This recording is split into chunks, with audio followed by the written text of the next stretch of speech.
Storytellers, welcome to Bound by Words. If we haven't met yet, my name is Madie. I am a freelance editor and fantasy writer, and today we are talking about 5 ways that you can prep for NaNoWriMo outside of the traditional, write an outline, write your scene cards, that kind of thing. Here are 5 different things that you can do during the month of October or Preptober to get ready for the NaNoWriMo challenge if you're taking part this year. Without any dilly-dallying, thing number 1 is to commit to a project. Whether you're working on one project or you're working on a few different ones, whether you're writing or editing, no matter what it is, it seems sort of silly, but I think more people need to hear this. When you're preparing for NaNoWriMo, you should put in writing what you want to accomplish this month. If you're doing the traditional NaNoWriMo and you're doing a 50,000 word novel, or maybe you're doing the first 50,000 or the last 50,000 words of a new novel, write that down. Write down what project you're working on, what you want your goal to be, whether you're editing, whether you're checking words or chapters. I know that there are a lot of people who do like the NaNoWriMo Rebel goals, where they pick a writing goal that is totally different, but is something that will push them towards like a publishing path or maybe a personal goal.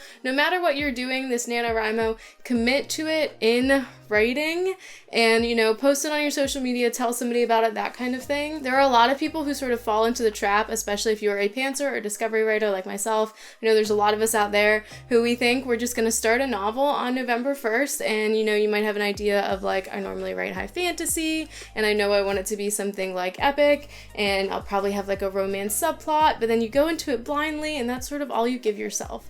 Last year I did that intentionally as sort of just like a fun writing exercise, but it was a little bit stressful, to be honest, and it's not something I would recommend regularly. Even if you're not a plotter, if you are a plotter, then you probably have this one down. You have, your goals mapped out, your Kanban board, your Pinterest board, and all that jazz ready to go, so you have that like in your mind already. But if you're maybe new to NaNoWriMo or you're a discovery writer, I definitely recommend committing to whatever your goal is for NaNoWriMo. And there's a few reasons for this. One is just like self-accountability, but 2, it'll also give you like reminders. A lot of people recommend writing it and putting it in your space. If it's a post-it note, putting it next to your monitor or something like that. I like to tell people is sort of how I like to go about it. Like I'll pick 1 or 2 writing friends and I'll say, hey, this is what I'm working on, because I know they're going to ask during NaNoWriMo, so it's a great way to create that kind of accountability. But whatever works for you, I just recommend committing to a project and actually like saying or writing down or preparing for one specific goal or task during NaNoWriMo. Now that one was sort of like an easy, like everyone should be doing that if we're preparing, but just if there are a few stragglers who haven't yet, I wanted to throw that out there. Way number 2 to prepare for Camp NaNoWriMo is to take a scheduled break from writing before NaNoWriMo starts. NaNoWriMo is such a long event and it can be really grueling. We go into it with a lot of energy, excited about the community, excited about the stories we're writing. A lot of people stay up until midnight on Halloween just to get started, but a month is a long time and a lot of us feel really exhausted and burnt out by like week 2 or 3. There's no reason to make it longer by starting, Preptober either early in October or halfway through October, and then working endlessly to prepare for NaNoWriMo, planning out your outline or your character design or your Kanban boards or your move boards or cleaning up. We'll spend all of this time in October doing this, and then we'll go right into NaNoWriMo without a break. So one of the best things you can do for yourself as a writer is to take a scheduled break right before NaNoWriMo. That way you can go into it a little bit fresh. Maybe spend the first week or 2 of Preptober planning, maybe spend, all the way up to week 3, or maybe even just all the way up to like the 27th or the 28th, planning for NaNoWriMo, and then take a few days off just to relax, spend time with your family, not think about it. This can be really hard if you're really excited about NaNoWriMo. I know a lot of people sometimes just get started early because they're ready to write, and then they just start tracking their words on the 1st instead of, tracking when they start in October. But it is almost more beneficial, I think, to take a little bit of a writing break. Now, you don't have to take like a don't think about it break. You can think about it in ways that don't feel like work and aren't stressful. If creating your mood board is something that doesn't really feel like work, but it allows you to be excited, I think that's a great way to do it. I think actually like watching videos and seeing what other people are doing is a great way to take a break from writing that also feels very like writing intensive. It's like that concept that like watching YouTube videos and writing and listening to podcasts on writing and reading books on writing, they're not actually writing. So we tell writers that all the time, like, you have to actually write the book. You have to write the story, you have to create these characters, and doing this research and being a part of the community is not the same thing as writing, but it is so satisfying. It's what gets us in that endless scroll on Instagram and TikTok, and it's what I think hypes up a lot of the community around Camp NaNoWriMo. So your break before NaNoWriMo starts could just be a few days where instead of planning and outlining or cleaning and preparing for your own novel, you sort of take like a stress break and instead you just enjoy the community aspect of NaNoWriMo right before it begins. One of the best ways to prep that no one really talks about. The third way you can prepare for NaNoWriMo this year is to start tracking your writing habits. And I do mean track your current and most accurate and up-to-date writing habits. I think a lot of us have things that we think we do well or things that used to be true that might have changed a little bit over time and we don't always realize it at first. For example, I used to always write the best whenever music is on, and it just sort of like quiets some of the other distractions. I like to have, music on, maybe like a candle or something. I had this like whole writing routine. But, lately I don't really burn candles on my desk very often because I'm always moving around. And I do like music, but I don't know that it's necessarily a make it or break it for me anymore like it used to be. And of course, it's okay to have those changes in your writing habits. We all grow and develop as people and in our crafts. But when I say track your writing habits, I really do mean track what you're doing now and how it affects your writing. For example, do you write the most words if you wake up early and write in the morning? Even though it doesn't feel really good to do that, you get the most words done then?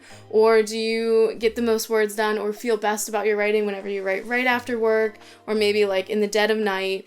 Do you write more when you're home? Are you able to write a little bit easier when you're out? Start tracking these things as you're writing throughout October as a way to prepare for NaNoWriMo, because with all of the word crunching and goal pushing that we do in NaNoWriMo, it's really good to have that information to utilize when it comes to writing and writing habits and stories.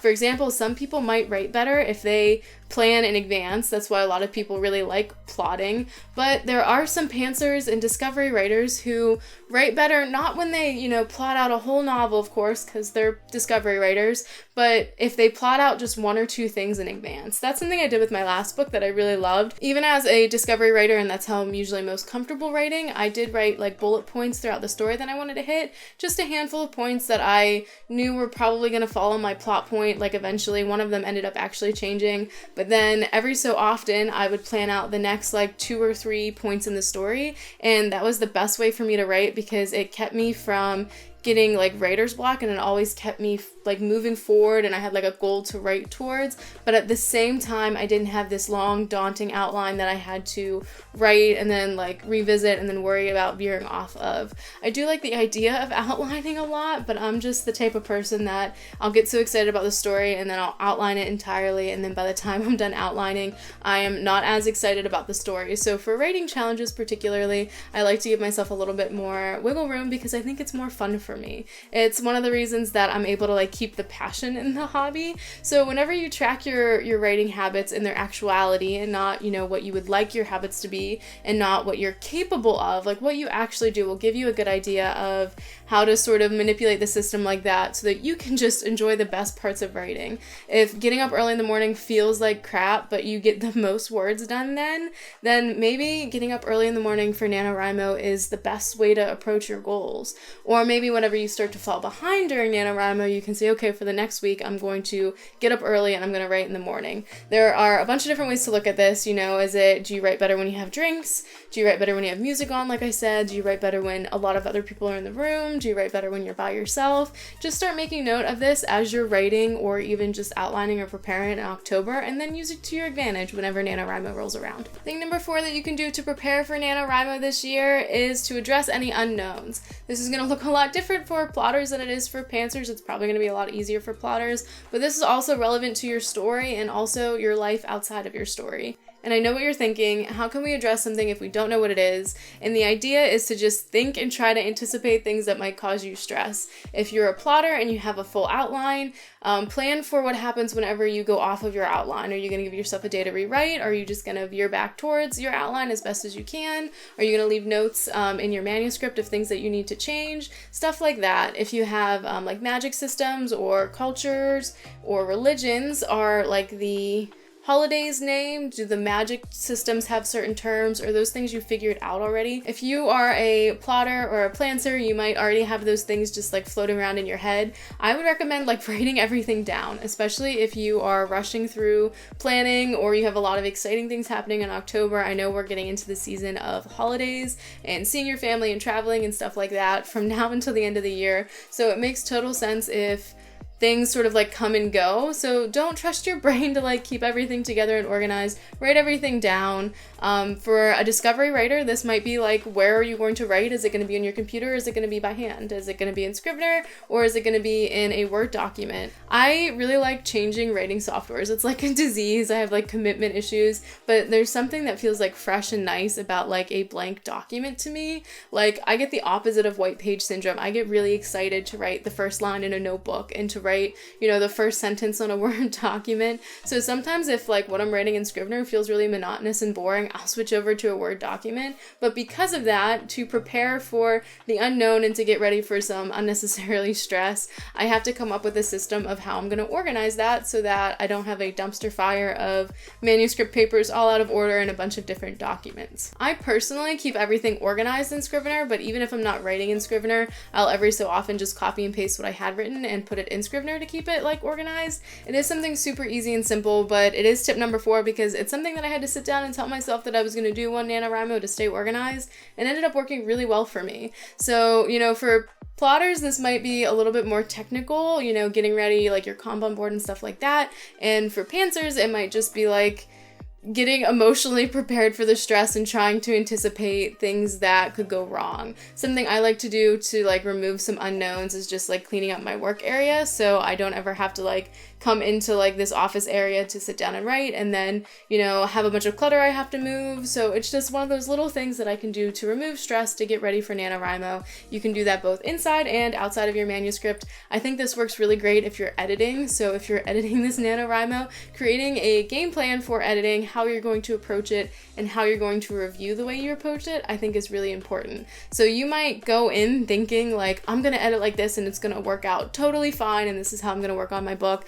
And then by the end of the month, you're like working on it in a totally different way. That is a-okay and perfectly all right. It's always a learning experience, but I would recommend if you have like a plan in mind to set a goal or point of time, like if you hit chapter 10 or at the end of the first week, to go back and review and see if that's still an effective way to edit your manuscript. Way number 5 to prepare for Camp NaNoWriMo is to create milestones. I cannot say this enough, honestly, because I think a lot of people are under the impression that it works for some people and it doesn't work for other people. And you know, I'm pretty sure that's true for everything, but I highly recommend that every single person doing NaNoWriMo this year creates their own milestones. You don't have to do milestone goals or celebrations, but it does create a good sense of accomplishment and success, and it also gives you a way to sort of track what you're working on. Now, on the NaNoWriMo website, they have those, like I wrote for 1 day, I wrote for 2 days, I wrote my first 1,667 words, I wrote my first 5,000 words, and as writers, we love those badges. I've never met a single person who's like, I hate clicking that little badge. So the reason I say create milestones is because you create those little points to celebrate, those little badges for yourself based on your own goals. Maybe instead of writing your first 1,667 words, like honestly, that feels like nothing in a story to me. It's great because it's like the first day's worth of work, but I would rather have a goal like, you know, writing the first chapter and like having the whole chapter done, or what I think will be the whole chapter done. Those goals are something that are a little bit more exciting to me. So I recommend that everyone creates goals like that. If you're a plotter, this might be something like, you know, a certain number of chapters or finishing Act 1, hitting certain points in your manuscript. If you're a discovery writer, I think that this doesn't get said enough. We always hear about like plotters planning their milestones because they have their book mapped out, so they have those milestones sort of set in stone and written and expected already. But if you're a discovery writer, you can also do plenty of milestones, and some of your milestones could be things you need to decide. For example, on my last project, the last time I did writing vlogs, so I think it was like the last Camp NaNoWriMo, because I only really do writing vlogs during Camp NaNoWriMo seasons. But the book that I'm writing now, whenever I started it during that event, my milestones were like decide decide if I want this to be a single point of view or dual point of view book. I think I wrote like 7,000 to 10,000 words of this book before I was 100% sure I wanted it to be dual point of view. It was like mostly in one character's point of view, and then I had a couple scenes in the other character's point of view, and I was really trying to weigh if it was worth it or not to keep those scenes in there. And then eventually I settled on having a dual point of view, and I was able to check that off on my to-do list. But creating milestones for yourself and checkpoints does not necessarily mean that you have to have like everything figured out ahead of time. Like word count milestones are great because everyone's gonna hit those, but you don't have to have like certain chapter numbers or certain points in your outline that you mark as milestones. It can really just be like deciding what I want my working title to be, deciding if I want the themes to be this thing or this thing, deciding if I want the character's voice to read like this. One of your milestones could be deciding if you want to write it in character A's point of view or character B's point of view.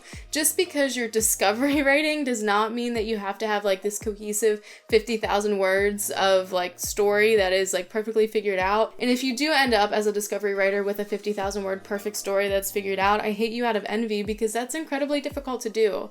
Not a lot of people talk about like the hard parts of writing when it comes to the shortcomings and that I have no idea what's going on and my first 10,000 words are like this tone and the next 20,000 words are in a different tone, but then the next or like the last 20,000 words are in a totally separate tone from the first two.